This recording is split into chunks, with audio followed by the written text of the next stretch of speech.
We're live now. We're live with Memorex. I like it. That's an old school term. You probably don't know that Joker, Memorex. You forgot it. Huh? Yeah, I don't know. That's probably about 15, 20 years before. Yeah, me. that's right. So Memorex, what that was back in the day, you used to get a little tape recorder like this big, and you'd hit the two buttons. Oh, now come on, man. I had that. Like the two buttons, and then one was the orange. You had to push the orange one down with the play button. That's the one, man. Yeah. And the tape was called Memorex. See, that was the name of the tape, that Joker. Oh, yeah. And I know come on, man. I know what you're talking about. And then when you're done, you pop out the little thing in the back so you don't accidentally record over it. Oh, man. Now that's right. Come on, man. Then if you do want to use it again, put a piece of tape over it or stuff it with some toilet paper or something. Come on, bro. You got it. You remember. All right. Oh, man, come on, man. I know all about that, man. You just started calling it by its name. I'm like, yo, I don't know what you're talking about right now. But what I do know is I had them tapes. You had the tapes. All right. That's good. All right. So, all right. So here's what happened. So I went over, a buddy of mine, his kid graduated high school, and they had man, we ain't even tell the people like where we at, what we're doing, who we are. Like, nah, you just got right into it. I get right in. I got excited. All right. So you got overexcited, man. You really got kicked out the room with all that excitement. Listen, go ahead, do the intros. Go ahead. I know I forgot now. You messed me all up, and I don't have my contacts in. I can't even see. That's at the end, though. But, okay. All right. Now, listen, man, welcome to the No Needed Approval podcast. This is episode 19. We're actually looking for, 14 through 18, but we're going to find it. Right now, we're on episode 19, man, and we're just going to keep moving. I'm your host, Pierre. That's my man, Phil. What's going on, Phil? How you feeling this morning? Man? I'm feeling good, real good. I'm all excited, man. It's good to be here, man. I done heard you maybe 5 times say excited. What's the excitement this morning? Just everything's starting to go. I mean, sometimes you're grinding, and I always feel like I'm hitting, and it's like having a 6-cylinder car. I'm hitting it on like 2 cylinders.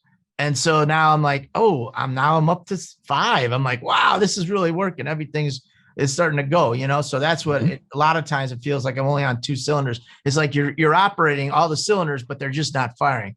And now they're starting to fire. So it's just nice, man. It's nice to do a lot of work and things are starting to hit. That's all. That's why I'm excited. All right. Well, that's a good reason to be excited. Things working. Yeah. Things working. Let me ask you a question though. Are you this excited when things are not working? Do you keep excitement when things aren't working? Unfortunately you have to. I go in my little closet, I guess you want to say, and then I'm like, okay, where am I dropping the ball? I got to figure this out. But you got to be excited around everybody else. And sometimes I get frustrated. So what happens is I got to be excited for the team. I got excited for, trying to motivate people, but I get frustrated myself, and because things aren't working, I don't understand why. And then I'm like, okay, I got to dig into it. I got to reevaluate and then say, oh, this is where I'm dropping a ball. And then we can pick that up. But everybody around you got to be excited around. Everybody's got to be excited around you because they got to understand that, you're doing the right thing too. So I think this one, I'm really excited though. This time I really am. I think that's the hard part, man, is staying excited when things are not good, right? We go be excited when everything is going right, but when your feet are in the fire, your back's against the wall, and everything else around you is closing in, to be able to have, the excitement you would have if you was winning. Like, I just think, man, if you can create that environment, that's good. One thing I do, man, is I have a certain space that when I don't feel right, or I feel like just like I'm dragging or just down a little bit, like I got a space that I go to, right? And in this space is the only space that I'm allowed to feel down for a moment, right? This is the only space where I'm allowed to just scream loud and let it out, right? Let out the frustration, but I can only stay in that space for 5 minutes at a time. You see what I'm saying? So it's not that you never feel down or you never feel frustrated, aggravated. It's just you can't bring that into every environment with you, because that stink is on you, right? Your team will start to feel it. The people you associate with will start to feel like, man, are you okay? Like, I don't want no one to say, like, are you okay? Like, don't get me wrong. Like, I got I got friends, I got people that will call and check on me like, yo, man, you all right? Everything good? Like, that's one thing. But when you're just out and people are like, yo, you okay? And you're wearing it on your face, like, you know what I mean? Like that's not cool. Like control that. Cause now you start to make other people worry. You make other people think like, man, what if this happens? What if that happens? Like, man, I'll never see them down, but what if it's this? You know what I mean? My contact is killing me right now. It's like it's shifted all around and I'm sitting over here trying to avoid it. And I'm like, man, I feel like my eyes probably twitching or something, but we're gonna work. Hey, I don't need your approval to tell me I could rub my eye, take my contact out, can't, whatever. Right. But what I'm saying is, man, just, we all get there, man, but have a space. Have a space where you can go, you can let that out. You can, you can work through your mental problems, right? Whatever you're mentally stuck on, like work that out in a space. When you leave that space, then get to work for the day. And then you can revisit your space, but no longer than 5 minutes, man. That's just my system. That's just what I do, because I don't want to walk out the house with that stink on me. I want to leave it where it is, right? So I put it all in one place. That's a good rule. I like that 5-minute rule. You get it. For me, I scream, and then I scream at the situation. I yell about it. Then I'm like, okay, come back. And then I got to think about, okay, how do I solve that problem? But that's what I do. Mm-hmm. That's what I do. But I like that 5-minute rule, because then you don't wear, as you would call, that stink on you all day and then bring everybody around you down, because you can't do that. Mm-hmm. You just don't have that. You just can't do it. It doesn't work. It's not positive. Anyways, it never bears any fruit. It doesn't, man. But you know what made me think about it is when I started to look at, I was looking at death one day, man. And I know it's a weird thing, like who looks it up, but I wanted to see how different cultures deal with it. You know what I mean? Because like, I think a lot of stuff is learned. A lot of emotions are learned emotions. Like you never knew about that emotion. You know what I'm saying? Once you figured out when you cry, people give you sympathy. Sometimes you're like, yeah, I just want to cry all the time because, I want to get this sympathy. Or, when I get moody, this happens. Like these emotions are taught to you. When little kids come to you and your kids come to you and they ask you for something and you say no, once they figure out if they do the little, please, or they start crying and they get it, now they just learned the emotion of when I'm told no, if I put this emotion out, I can get it. You know what I mean? Like, or if I do this emotion, it gets me in trouble. Like emotions are learned, even as adults. Like all of these emotions are learned. Like we grow up, we only cry when people pass away. Like, yeah, we could say, oh, we love them. And listen, I'm not being unsympathetic. I finally got it out, right? Again, I don't need your approval. I just did it. But we you look at it, man, and I started looking at cultures, like different cultures, and I wanted to see like how they deal with it, right? And you got cultures who say, yo, you can cry for 24 hours and then let it go, right? You can mourn for a week and let it go. You can mourn for a year and let it go. Like there's always a time where you mourn, but then you let it go. You know what I'm saying? And when you look at it, it's like, yo, at what point do you let it go? At what point do you let the things that are bothering you, the things that are holding you back, at what point do you let them go? And this is how I'm just thinking about everything. And I'm just like, man, I don't have to let things bog me down, or I don't have to feel this way because people expect me to feel this way. I can feel any way that I want. So I'm in a process of learning and developing the emotions that I want to have in whatever situations, right? I'm creating my culture of mourning. I can only mourn for this amount of time. I can only be down for this amount of time. And the more you start to like train yourself like that, the more you just brush it off and it seems normal. Okay, this happens, I'm going to do this. This happens, I'm going to do this. So I just think sometimes, man, when we find faults in ourselves, or we gotta find something to support that, right? We got to find the supporting document. So I can't be the only one who feels this way. And that's what made me look at other cultures. I just want to know. So we got to stop just knowing the culture that we're in. And we got to learn other cultures so that we can look and say, should I adopt this from this culture and this from this culture and bring it to my culture and now make my culture better? Or should I just keep my culture the way it is, even though I know it's not mentally healthy, it's not emotionally healthy? You see what I'm saying? Like these are the things that I'm always in the search for every day. I'm always hunting for these things. You think you're like a prize fighter that like, okay, that something happens and then they react and then boom, they switch it up a little. And that's where you're going with the culture thing. So different cultures react different ways. It's kind of like being a prize fighter in the ring. It's like, okay, the guy hits you with a left and a right. Okay, how do I react to that? And then how do I counterbalance it? Because if you're just getting beat up all the time, then that's not any good. Correct. Like look, like when you look at, talking boxing, you look at like a Floyd Mayweather. Like he Right. gets Yeah. in the I was ring thinking, right. and he starts breaking people down, and he'll tell you like, yo, no, this fighter surprised me in this round. So I started to do this to get them out of what they was doing. He stays in his own head. You know what I'm saying? He stays in his own space. He observes, looks at what he knows how to do, and then he makes the adjustment. So make the adjustment. If you find yourself you sluggish or you getting down or certain things beat you up, cool, make the adjustment. Get rid of the things that are beating you up and bring in the things that make you feel better. The problem is a lot of the things that give us pains and problems and frustrations are things that are very close to us, right? People that are very close to us. We don't really pay strangers no mind like that. If you're a stranger, like you can't affect my emotions, but so much. But if someone put a post up the other day and it said the people that really love you or that are supposed to love you are the ones that really hurt you. And it's like, yo, why? Why do the ones really close to you hurt you? Because you expect something. When you expect people to do something or you expect something to happen and it doesn't happen, you're emotionally hurt. I'm like, listen, either way, if this happens or it don't happen, I got to keep working. If it works or it doesn't work, I got to keep going until things finally do work. So I'm not caught up in the fact that it didn't work. I'm not caught up in the fact that you're not on my team. I'm not caught up in the fact of what you're saying to me about me or how you feel. Like, I'm not interested in that.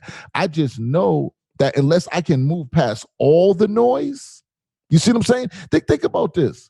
If you're listening to music, right? I remember being young and listening to music, and my mother used to be like, why are you in there? Got that noise playing all loud. But if I put her music on and I played it loud, she's saying, oh, turn that up. That sounds good. Listen, noise, this is the thing when we're talking about noise and music. They can both be music, whether it's rock and roll music, country music, right? It's all music. But if you don't like it, I'm looking at like heavy metal, like, yo, turn that noise down. To me, it's noise because I don't listen to it, right? I don't like it. It's too much for me. It's noise. So the difference between music and noise is something that aggravates you. It doesn't move you forward. It doesn't give you the emotions that you're looking for. But when it hits that right frequency, that right tune, now it becomes music. And it's like, ooh, now that's what music is. What's the music in your life and what's the noise in your life? Identify the two and separate them and decide what side of the tracks you want to be on. You want to be on the side with the music or you want to be on the side with the noise. Now, no matter what side you're on, if you're on the noise side, there's still going to be some music that comes through, right? But not as much. And then if you're on the music side, there's still going to be some noise that comes through, but not as much. The music drowns out the noise. If they're outside working on doing some construction or something, right? You put your music up. Why? To block out the noise. But what if somebody found the sound of the jackhammer, right? Or the trucks digging the ground up, the plows digging the ground up. If somebody finds that to be nice, it's not noise. It's music now, right? It's soothing. Like when I'm here, man, this is a great place to be. So understand that your noise is music to somebody. Your music is noise to somebody. But find which one you want, which one is what to you, which one is music, which one is noise, and then stay in that space until you get tired of it, until it runs out. You know what I'm saying? Then go find your music somewhere else, but always stay away from the noise. So you think the noise is distracting and the noise is negative, is what you're saying, and then music makes you positive, gives you positive energy, is what you're saying there. Yeah. But you get to decide what's your music and what's your noise. You know what I mean? Like you get to decide that. Nobody else can say, oh, that's a bunch of noise. Why? Said who? You know what I mean? Like if it's music to you, it's music to you. There's, like for instance, right now, right? Like when you have a newborn and your newborn makes a whole bunch of noise in the middle of the night and you want to sleep, that's noise. Like, oh my God, that noise. Oh, I got to quiet the baby, right? But when your same baby, same person, the baby's laughing, yeah, that's music. Like, oh my God, I love that. You know what I'm saying? Or if your baby wasn't feeling good and wasn't making no noise and you finally got a cry out of them, like at birth, when the baby comes out and the baby don't cry and they give it the little tap on the butt, right? They want the baby to cry. Yo, that's music. But at 3 o'clock in the morning, when you got to wake up at 5 and the baby got to be changed, that's not music. That's noise. That's noise. You see what I'm saying? So it's just the situations. So you got to know in what situation do you want what coming through your sound palette. I don't even know if it's a taste palette, sound palette. Just sound like it went together. No, I don't need your approval. I said it. You know what I meant. But go ahead. Do you think the masters of the game, do you think that they can take what you would consider noise and they can make it music mentally so it doesn't distract them from their day to day? You think somebody who can do that, it elevates their game, is like, I can do that. And you can, because you learn that's when you're learning from it, right? So if a person is bringing noise to you, you learn not to be around that person or not to bring up this type of conversation around that person. Like we all got somebody in our life, right? That if we're talking to them, we don't want to go into a religious conversation with, and we don't want to go into a political conversation with. So we avoid them conversations because when we bring up them conversations, it brings noise into our life, which means it aggravates us. It frustrates us. If we're talking politics and it's just a healthy conversation, that's great. If we're talking politics and we're yelling at each other or we're getting frustrated, we're getting a headache or we're feeling drained from the conversation, that's noise. Why would I want that conversation with you? So yeah, I think you can turn noise into music, but you turn the noise into music by getting rid of it. You know what I'm saying? Or not sparking whatever conversation or whatever action will come from something that you bring up, right? So we avoid them. We avoid them conversations, avoid them moments with people. But I definitely think you can turn, noise into music, but it doesn't mean I want to keep that noise around. It just means sometimes turning it into music is getting it away from you. Yeah, no, I like that. So if you turn it, here's the thought is where can you get ahead of the game? So, like you brought up, let's say religion, or you brought up politics. So, these people are staunch, whatever, let's call it religious, whatever religion you want to pick. And if you talk anything about that what happened is they'll go into their rhetoric, so to speak, and maybe that aggravates you. Could you be ahead of the game enough to know that they're going to go down that road, they're going to bring it up, but you can counteract those those emotions where you can just have that conversation. It doesn't throw you over the edge. It's not noise anymore. It becomes music. You can get some point out of it, maybe a learning lesson, and then move on and steer away from it. You don't have to avoid it. You can take it on head on, but then be ahead of the game enough to know that, I can have that conversation. It doesn't interrupt my train of thought. And then we brush it to the side and we go on our life. What do you think? You can master that enough? And would you want to? That would be a question. Why would I even want to? What would be the reason? Yeah, I don't want to. You know what I mean? Like, I don't. So this is the thing, man. Everything has an expiration date, right? And the expiration date is already on whatever your product or service is, right? Whatever that product is that you buy, there's an expiration date. Even on a can, right? It's an expiration date. It might be like years down the line, but everything expires. So you got to look and say, when does my tolerance for these types of situations expire? You know what I'm saying? So for me, if you bring me a problem 3 times without talking solution, like you're just bringing me the problem over and over and over again, like I'm done. That 3rd time, I'm done. There will not be a 4th. You see what I'm saying? And before, there used to be only 2. And I finally say, let me just do the 3 strikes and you're out. But if you're stressing me out, right? If you're stressing me out continuously, the first time is like, okay, you didn't know that about me. And I didn't know that about you. So now we just learned something about each other. And we had that conversation about it. And this is why it's important to have these conversations right away, right? So you got to have the mental toughness and the confidence to be able to say to somebody like, hey, yeah, I like you. You're cool, right? The conversations we have, I enjoy them. They're beneficial. But when this happens, like, I don't like it. Like, it makes me this way, right? This is what it does to me. I hear what you're saying, but this is what it does to me. And I got to protect me, but I also got to be considerate of the way you feel about it. So this is why I'm having a conversation with you. So I can understand why you say what you say, right? I can understand why you do what you do. And Not that I got to approve of what you say or what you do. You can do whatever you want, but do I want it in my space? You know what I'm saying? Like, and that's why it's not personal for me. And I don't feel like I'm being mean because I just want to know, I just want to protect my space. So when I'm doing something, it's like, do I want this here? And if the answer is no, it's up to me to remove it.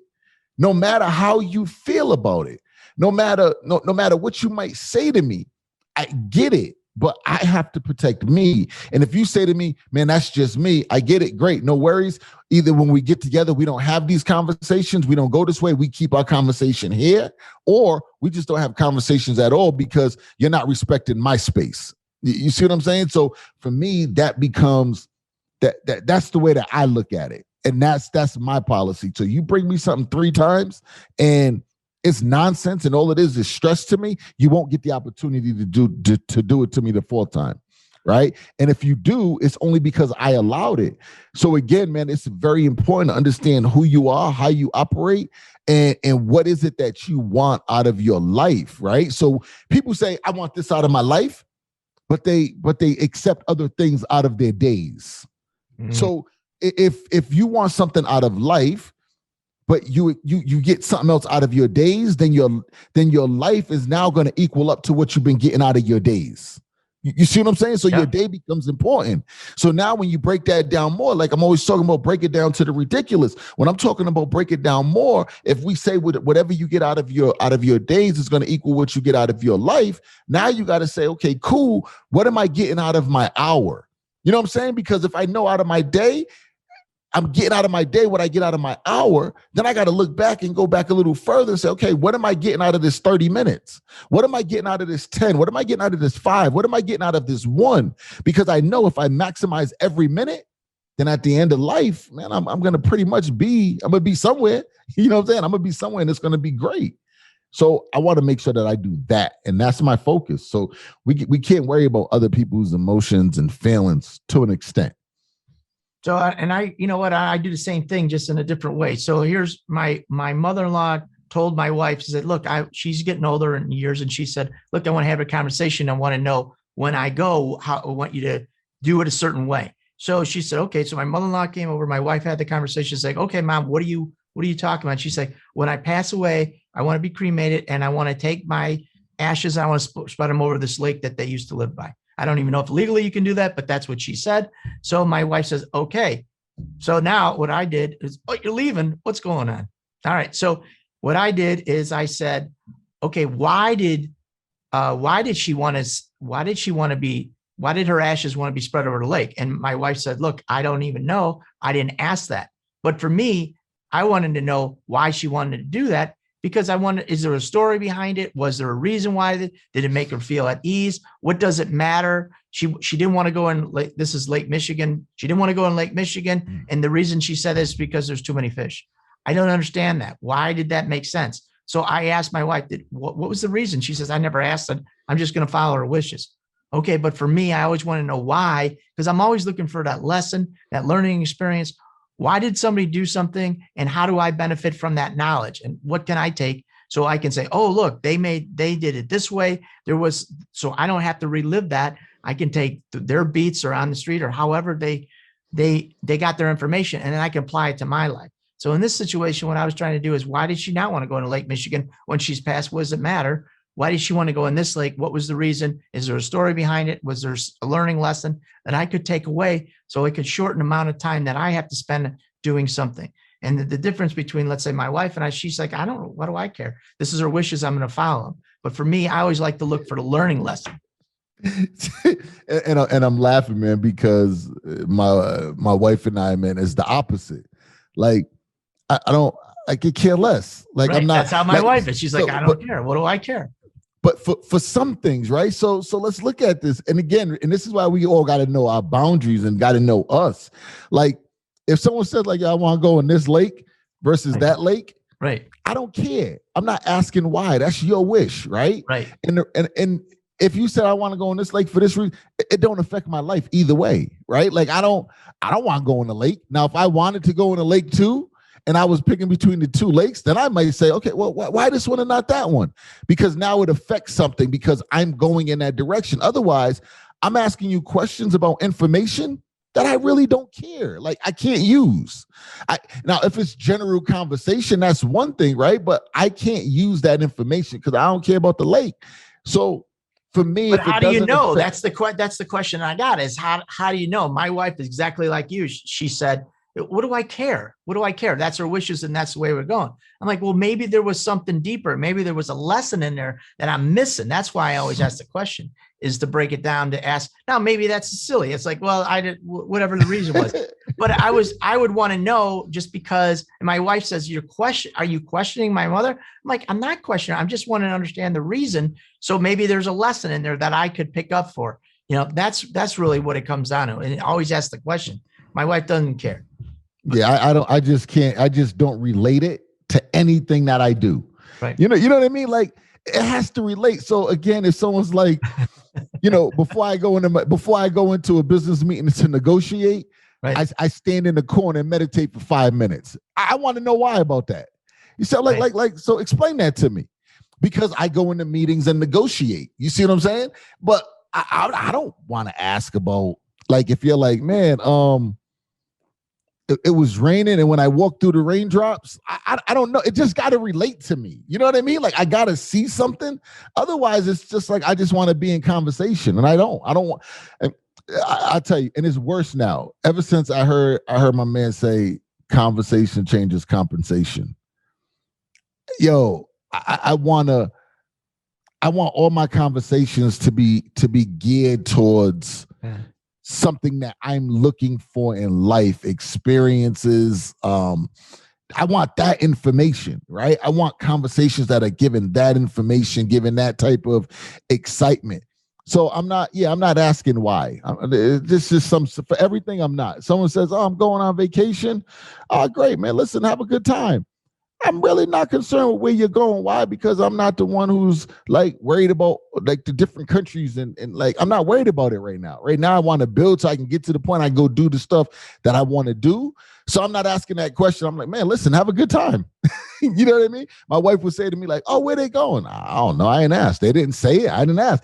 I'm feeling like that's your business. If you wanted me to know where you was going, you would have said to me, "Where you going?" And I hate when people say to me, like they call me up and be like, "Hey, where you going today?" Like, hey, like, yo, what do you want? Like, you know what I mean? Why are you asking me where am I going today? What do you want? I feel like you're setting me up. If I say I'm going over here, then you're gonna be like, "Hey, can I get a ride? I'm going that way." You know what I'm saying? I feel like you're just setting me up for something versus coming out, say, "Hey, I needed a ride, wanted to see if you had a minute." Like, people that are around me, I want you to know how I operate, so you don't call me and do something that's gonna like throw my mind off the other way, like make me spiral out of control. Yeah, but see, there's always a story. So here we were this weekend. My buddy, he graduated, and we were talking about it in the beginning. Is not he graduated, but his daughter graduated. And what was fascinating about it is I got a big insight of how his whole life was because of what happened. His mother, she was from Korea. She left the country, a young girl. She wanted to get away from that. She just moved here and to try to get and make a better life. She met a man. They had their 2 kids, which is my buddy and his brother. And she was really strict. And I watched that unfold during the course of maybe 2 hours sitting at a graduation party, listen to her talk, how she struggled and some of the struggles that she had and how she came to this country. And she had one opportunity and she wasn't going to let it slip away. And now I watch, my buddy, he went to college, his brother went to college, and now you got a granddaughter and she's going to go to college. And I watched and I thought, wow, this woman made a sacrifice, very scary. And she's 82. So she probably 70 years ago, 60 years ago, she came over to this country. And because of that change and what she did, now you got a third generation looking, I don't know, second or third, but let's call it third generation. And that person doesn't know all the struggles, or maybe they do, that her grandmother made and the sacrifices. And now she's got all this opportunity because she made those choices. So for me, sitting in that graduation for 2 hours, I'm asking the questions: what happened? How did it happen? Because I'm learning and I'm thinking, wow, look at how these changes that this woman made years ago affected a grandchild and today. And it's just amazing. So that's why I like to hear the story. what happened, how did it happen, how can I learn from that? You know, Mhm. those are the things that I like. And I get it. Like that's great, right? Like learning. And I love talking to people like older people that got stories like that, right? To learn like life stories. If a carpenter is talking about putting up some cabinets, yo, I'm not asking you a bunch of questions. You see what I'm saying? You got no desire to do cabinets? No, I'm not doing the cabinets. Okay. Now, if you say like if you're talking about hanging them, that's one thing, right? Right. And I might listen to your story. I'm gonna listen to you if it sounds exciting, but I'm listening because inside of this story that you're telling me, I want to see, is there something I can use for content? Is there something that you're doing? I don't know, with the level of the way you use your screwdriver or a special tool you got. Why you do it? Like I might listen to that, not to do it, but because I can get a concept out of there. I can get content to use for something else. I can get a story for something else. But if I ask you a question, it's not about hanging the daggone thing up. I'm asking you a question because I want to make my story clear when I go back to tell my story. But when we're talking, so again, right, my questions, I got them for people, but it has to be something that I can see some light in. Now, if you say I want to go in Lake Michigan or I want to go in Lake Tahoe, like my ashes, I'm not really like, I hear the story. I listen to the story about it because I'll share like, yo, this person did this for this was that, right? And I'll share that, but it's not a conversation we're gonna be in. Like I want to know. Like that's how I'm looking at every conversation, and that's why, like, I'm real big on like take some time to learn you, who you are, study you, because when I go through 30 days and know who I am and know what I'm looking for, what I want out of each day. Now, when I hear a conversation or someone says, "Hey, this is a great book," it's a great book for you in your industry, but it's not a great book for me in my industry. So I'm not just going to read any book because you say it's a great book. I'm not just going to be in any conversation because you said it's a great conversation. Is it something that relates to me and what I'm doing? If it does not, I'm not putting my time in it. That's how I'm looking at the conversations, right? So every conversation is a book. Every question is something that you would ask out of a book. But I wouldn't read a book on I would read psychology. I wouldn't read a book on electricians, on electric, right? I wouldn't read that book. Why? Because it has nothing to do with me right now. So I'm looking at a conversation or asking certain questions. Does it have anything to do with me and where I'm going? If the answer is no, why put my time in it? That's spending time. That's not investing time, to me. And I look at it like there's always a lesson in all these conversations. There's something I can pull out. Now the content piece, there's always I don't know. I can see all this content on the story, on where they went, how they got there, what happened, and I'm looking for the lesson in all these stories. So for me, if you're talking about, let's say, the electrician, yeah, I'm not. You know what? I got no idea about being an electrician, or I got no interest in being an electrician. That's not going to be my thing right now, but there might be a story in there, how they did something where I can take that and I can flip it and I can apply it to my life. And like, okay, well, this made sense. The way they ran the wire or how they did the pipe. I don't know. I'm not an electrician, so I'm just spitballing there, but it does, but who knows? But there's always that lesson that I'm trying to pull out of it. And so that's what I always look for. So I'll listen to the conversation. If we're talking sports, or even like, you know, if you're talking soccer, that's not my game. I don't even follow. I don't understand. But I'll listen to the guys talk, or maybe it's women, they're talking, and I'm like, okay, let me see if I can get a point or something that I can apply to the business, that I understand how people were feeling or what they did in that situation. So then it shortens my learning experience, because I'm trying to figure out, how do I shorten my learning experience every time so I don't have to go through all that pain and anguish. But don't you think? But don't you think if we're in the wrong conversations, or we're studying and reading the wrong material, then we're lengthening our learning, because we're putting time in the stuff that, like, and I get it. Like you I never know. I agree. I don't go too deep into it. How about that? I shorten it, but I listen for the story. But there has to be like for me, like there has to be something that I could just grab onto like right away for me to give something my attention, versus sit there like like for instance, so let's just say there's a conversation. I might say, let me ear hustle for a couple minutes. You know what I'm saying? Let me ear hustle for a minute or two and see if there's anything in here or if there's anyone in this little group that captures my attention based on what it is that I'm looking to do. Because I got a real problem with doing too much at one time, right? So, and a lot of people do. And that's because you let in so much information. You watch so many things that everything begins to sound good. Everything begins to look good, except for what you're doing when it's not going the way you want it to go. So it's so important to say, yo, I want to be a plumber. Like for the next year, all I want to do is be around plumbers. I don't want to be around a swimmer just because they're in the water too. And I work with the water because I'm a plumber. I don't want to be around the swimmer. I want to focus on plumbing. I don't want to be, around the electrician right now, even though I know that electrician and the plumber gonna work hand in hand if we're building the house, because our stuff got to go one way and then their stuff got to go another way to make sure it's safe. I get it, but I'm not at that point yet. This is the point I'm at. So I want to be around people that are like one step above this and that are in the process of getting to it, and then those that are currently doing it. So if you're working on getting to it and you're consistently doing it hard, I want to be around you. If you're already there and you're working on mastering it, I want to be around you. Why? Because I'm already around the group that's working on getting there. You're already there. You're working on mastering it. So if I'm around you, you're helping me through the conversation because you're above the stage that I'm at.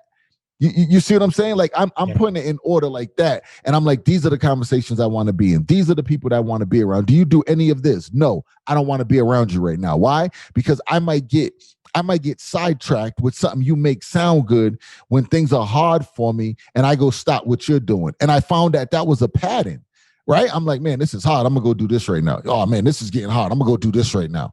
And then I'm bouncing back and forth. But if I just stay here and stay in these conversations that are connected to where I say I want to be, I will accidentally get there just by staying in that position.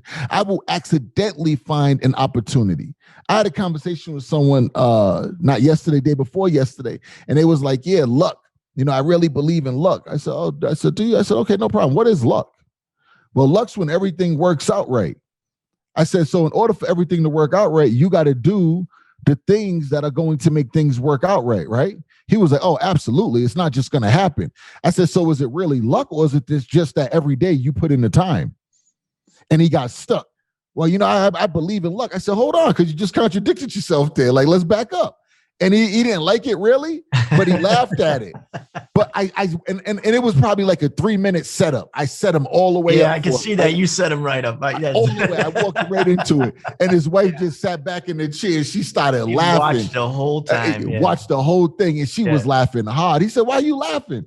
She said, because you always talk about luck, but he really walked you right into it and you contradicted yourself. So is it really luck, honey? And I just sat back now. And he was like, well, we're just going to agree to disagree in here today. I said, listen, no, not a problem. Whatever you believe is absolutely right, because it wasn't confrontational.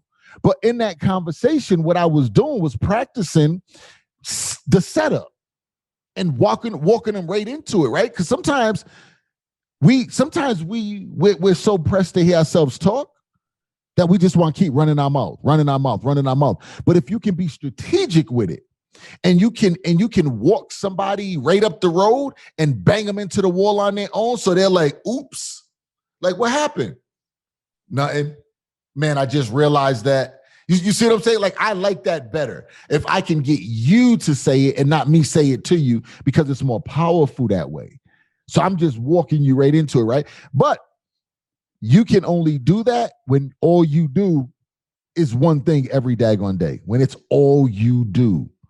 All you do, you can make somebody a believer that's a non-believer because you done spent 5,000 hours, 10,000 hours only studying and only thinking about this one particular thing, man. So that's why I'm real big on that. I don't. So you put a little mouse here at the beginning, and there's the maze, and you just push them this way, the whole way, and you got him out. And he's like, "Look, I made it." And you're like, "You made it by yourself." But actuality, you were like the grand the grandmaster behind the curtain who's pulling the strings and the levers and moving that joker all the way through. Right. Yeah. So it's the, you said when you said grand, it made me think, like, and I talk about it a lot, man. We're talking about, playing chess.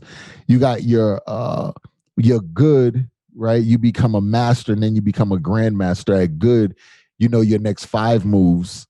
At master, your next 10. At a grandmaster, your next 15 moves. So in a conversation, look at it like this.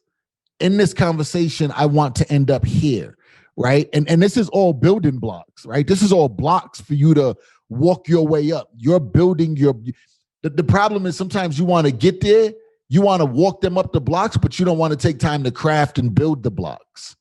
And that's learning to master questions. So if I say I want to end up here, now I got to look at it and say, what can I do that's gonna help me to get there, right? What questions do I need to ask that's gonna help me to take this person here? But in the process of getting there, there's a couple dead ends I want to bring them on. On them dead ends are points that I want to prove. These are my proven points. I don't prove a point by talking to you and drilling it down and saying my way or no way. I run you into dead ends. So as we're having this conversation and I'm asking you questions, I'm going to put you into spaces where you have to make a decision.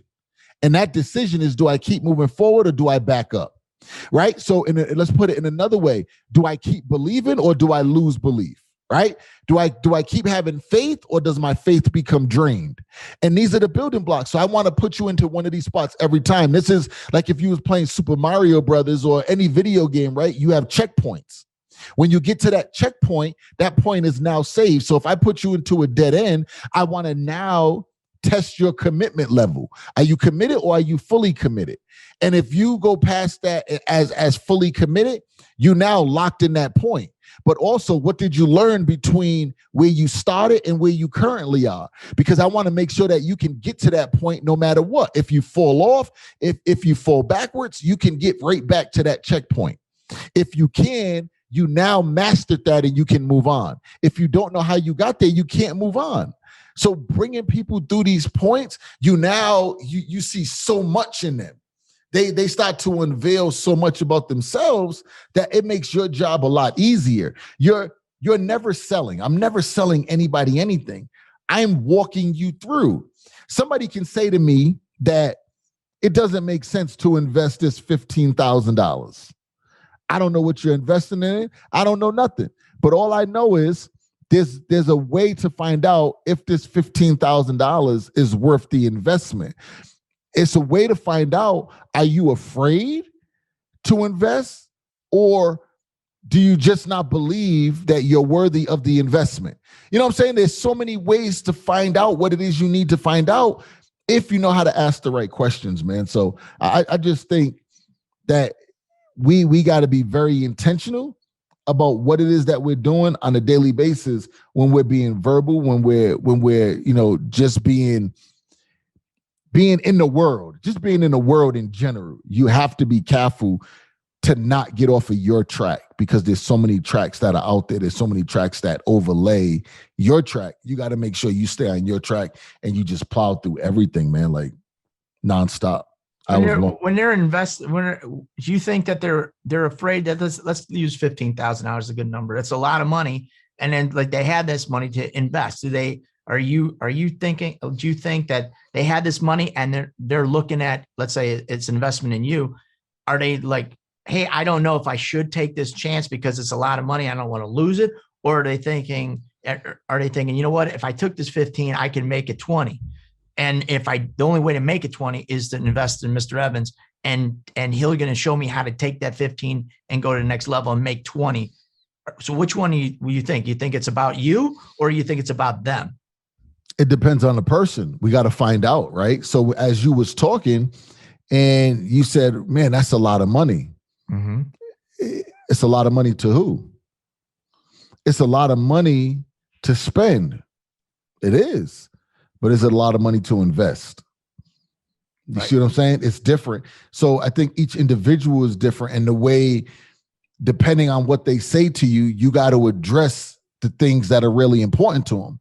So would I address the fact that it's not a lot of money? Nah, it becomes confrontational, right? Like, well, it's not a lot of money. It depends on who we're talking to, right? That person can take that as an offense. Like I'm insulting that person and I'm saying that it's a lot of money to them because they're in a tighter situation, right? So I don't want to do that. I want to address what the issue is. And the issue becomes, the fear. Now we're talking about something. Now I'm like, okay, cool. I want to ask, what is it that you fear most? Because I want to attack what the problem is. The problem isn't 15,000 is a lot of money. It's you don't see the value, so you're looking at it as spending and not investing. Okay, cool. Why don't you do you not see the value in the opportunity, or are you not seeing value in yourself that you'll be able to maximize the opportunity? I got to find out which one it is. So I got to go into questions. And if you say, man, I spent that before and it didn't work out, great. Tell me what you did. Let's walk through it. You got this, you got that. Oh, so you really didn't execute.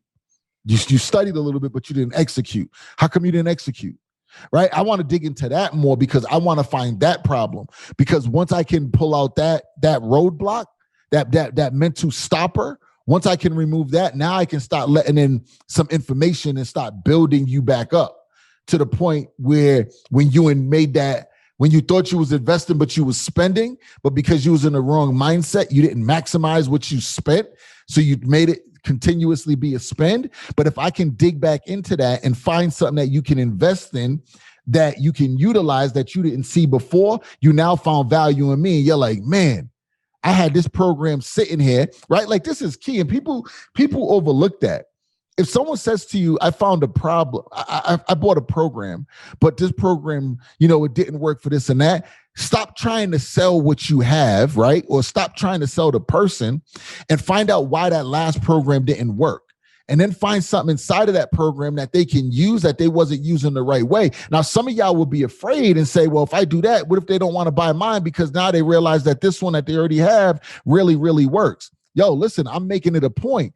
Yes, it works. A lot of the programs work that you have. The problem is you don't work the program. So now it's not the fact that you need the program, you need a new program. You need somebody who can walk you through and hold your hand. So you might not hire me for the program, but you're going to hire me to hold your hand. Yeah. You see what I'm saying? Yeah. Like, I'm not, because I seen the opportunity and the questions that you was and the stuff you were saying. So I changed my questions. My questions gave me answers that I needed, not answers you needed, but answers I needed to help you. And I just think if you go that way, now you're adding like a different level of value. I see a lot of what all the information out there is as people buy and they think, okay, this is going to basically solve my issue, but it's just all it is information.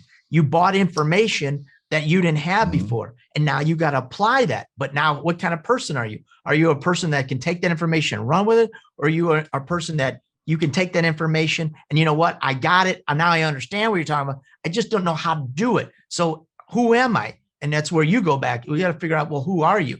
Can you just run with the information? My wife, she can get information. She can run with it because that's who she is. For me, I can take the information. I need somebody to hold my hand, walk me through it, and get me to the next level. I'm like, oh, I understand the information. And now I understand how to get there. Okay, let's do it again and again and again and build the blocks. But you got to figure out who you are.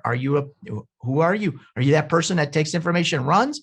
Are you a person that takes information and needs somebody to hold their hand? Or are you somewhere in between? Like, I got enough to run, but then I get stuck and I need somebody to help me across the street. So who are you? And that goes back to your point, figuring out who you are before you buy the program, whatever program you're looking at, and then developing your skills from there. Because now you have a better, opportunity for success. Once you figure out who you are, no matter what you do, whatever program you buy to get to the next level, you'll know what you need to get there. Yeah, and part of it, man, is some people become embarrassed with what they don't know. You know what I mean? Like, don't be embarrassed for what you don't know, but you have to be in the mindset where you become like addicted with learning what you don't know that's related to what it is you want, right? So if you don't know, ask.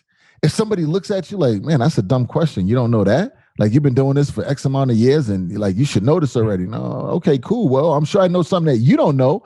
And this is, again, it's not for you to say it to them to be confrontational. This is self-talk you have to have with yourself, because if you honestly believe that, yes, you got information that I need, but I know that something going on in your life, I got information that you need too. My job is to identify your life, right, for what I know from you, and say, where can I bless you? Where do I see you coming up short? And then once I'm able to give that to you, now I feel more confident. I start to feel more value and more valuable to myself, because I'm helping people that I never thought I would be able to help. You know, I still remember the day like yesterday. We was all sitting at the table and we was in the Cheesecake Factory, and somebody was talking to E, and this is after E had heard me talking about the fifth quarter and what it is, the Monday to Monday, don't take off Saturday, Sunday, 104 days, and breaking the whole thing down. And E was like, yo, like, I ain't thought about it like that. And we started having a conversation.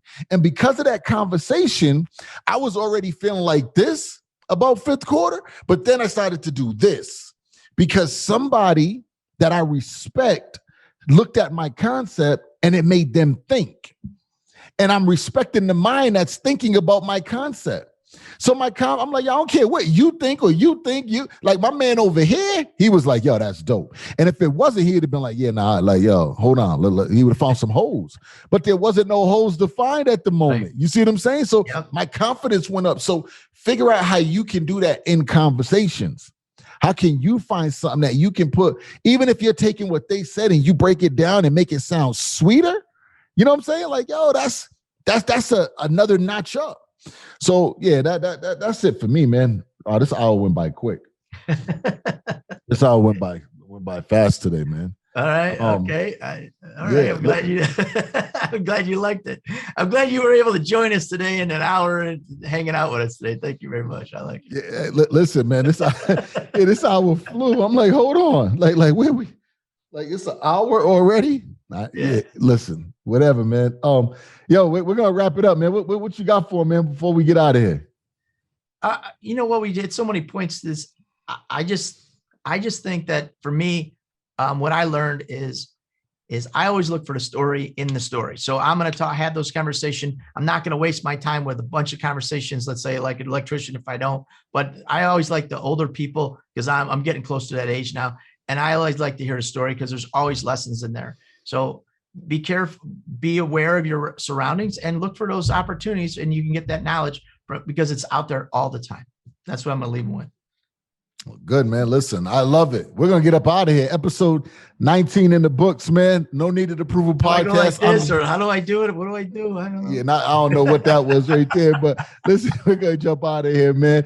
I'm your man, Pierre. That's my man, Phil. Listen, he goes like this. I go like this. There we go. We're going to talk to y'all later. Yeah, I don't know what you was doing over there. But listen, man, y'all have a good one. Thank you for joining us, man. We'll see y'all on the next one. Good night. So long.